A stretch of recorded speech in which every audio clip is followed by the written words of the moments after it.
And so there's, I think, a distinction that that I know you learned in this process, that there is a Board of Medicine action, but they have limited abilities in what sort of evidence or things that actually count, right, as actionable, Yep. and then what they can't use. Like, I think, most people think, oh, there's a felony committed. Well, then clearly they're going to lose their license, right? So why don't you go into that? Because I know that was kind of surprising to you when you first went through this with your partner.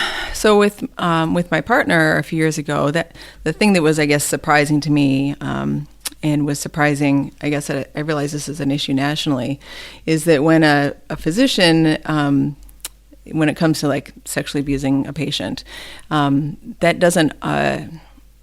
What often will happen is they can get reported to the Board of Medicine. They can maybe lose their medical license, or maybe just get censured and go back to practicing a little bit later, and then that's.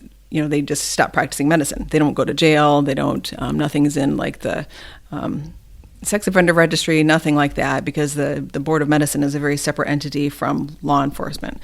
So that was definitely a problem in Michigan, where you can do something really bad to a patient, and it just kind of gets dealt with within the medical board and doesn't actually ever get over to law enforcement. So these people can just stop being doctors, and then they could just go be a teacher or a camp counselor or a youth pastor, and you would never know that this person did something really horrible and lost their medical license, because there's nothing in the news, there's nothing, in the, sex offender registry, nothing like that, because it doesn't actually go through the legal system. Right. So if they have some, application, have you ever committed a felony? They say, well, no. I mean, they may have lost their license because they sexually abused 10 people or something, but until it reaches criminal charges, right? And so it's a separate process, basically, what you're saying. And sometimes it just won't go in that direction for whatever reason. In Michigan, there's a kind of a funny loophole where if you report somebody to the Board of Medicine, and the Board of Medicine, they really can't go report it to the law enforcement. They're supposed to just do the right, and it's kind all of stay in their lane and only work on the licensure portion of the